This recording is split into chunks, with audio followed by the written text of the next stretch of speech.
Hello, I'm David Harper with the BBC News. Israel's Prime Minister says he'll press on with his judicial reforms after another day of huge protests by opponents who accuse him of undermining democracy. But in a change of tone, Benjamin Netanyahu said he would try to reach a solution acceptable to both supporters and critics. Tens of thousands of Israelis took to the streets again on Thursday after Parliament approved a law making it harder to remove a Prime Minister considered unfit for office. Sebastian Usher reports. Mr. Netanyahu tried to reach out to the opposition and protesters. He said that he would work towards a solution that would be acceptable to both sides. But in the past 3 months, his government has rejected previous efforts at compromise, most notably by the Israeli President Isaac Herzog. Many will think that the Prime Minister's latest comments were prompted by a possible split within his cabinet, with rumours that the Defence Minister might be going to resign over the issue. Before making his speech, Mr. Netanyahu met Yoav Gallant, who subsequently cancelled his own scheduled news conference. World Athletics has decided to exclude transgender athletes from female categories at international competitions. The governing body's president, Sebastian Coe, said that from the end of March, no athlete who had been through male puberty would be eligible to compete in elite female track and field events. He said further research would be conducted on eligibility guidelines, adding, "We're not saying no forever." An Argentine court has convicted 2 men for the rape and murder of 16-year-old Lucia Perez, whose death 7 years ago galvanized the fight against femicide in the country.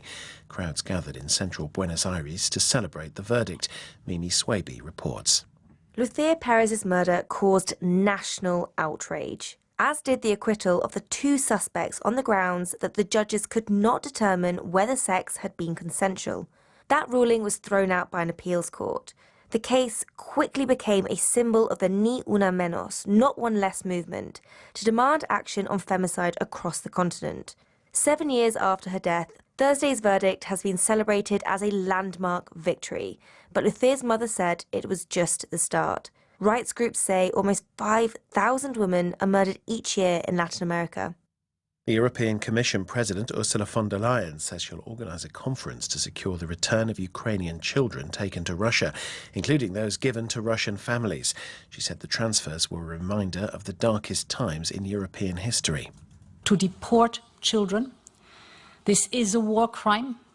We know today of 16,200 children that have been deported. Only 300 have returned so far. Last week, the International Criminal Court issued arrest warrants for President Putin and his Children's Commissioner over the deportation programme. World news from the BBC.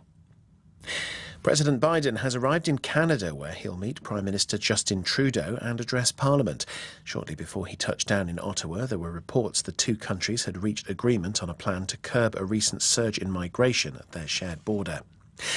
Prosecutors in the United States have charged the South Korean businessman Do Kwon with fraud in connection with a failed cryptocurrency scheme. South Korean police have confirmed that a man arrested with false passports in Montenegro on Thursday is Mr. Kwon. He's been on the run since his Terraform Labs collapsed last year, owing billions of dollars to investors. Mr. Kwon is also wanted by Singapore and South Korea. He's called the charges against him politically motivated. India is hosting an international tuberculosis summit in the city of Varanasi to step up campaigns to eradicate the infectious disease. The Prime Minister, Narendra Modi, is due to address the conference, which coincides with World Tuberculosis Day. Ambarasan Etirajan reports. Tuberculosis remains one of the world's most deadly infectious diseases. India accounts for nearly 26% of more than 10 million global infections.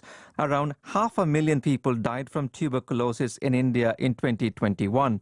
Though the treatment has been made more widely available in recent years, the disease is causing havoc among many families.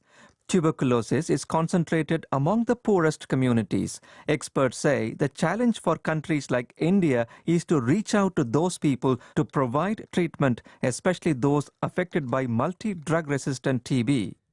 The French glaciologist Claude Lorius, whose studies of Antarctic ice helped establish mankind's role in global warming, has died at the age of 91. His analysis of ice cores in the 1980s demonstrated that levels of carbon dioxide had varied little until the middle of the 19th century, the dawn of the Industrial Revolution. BBC News.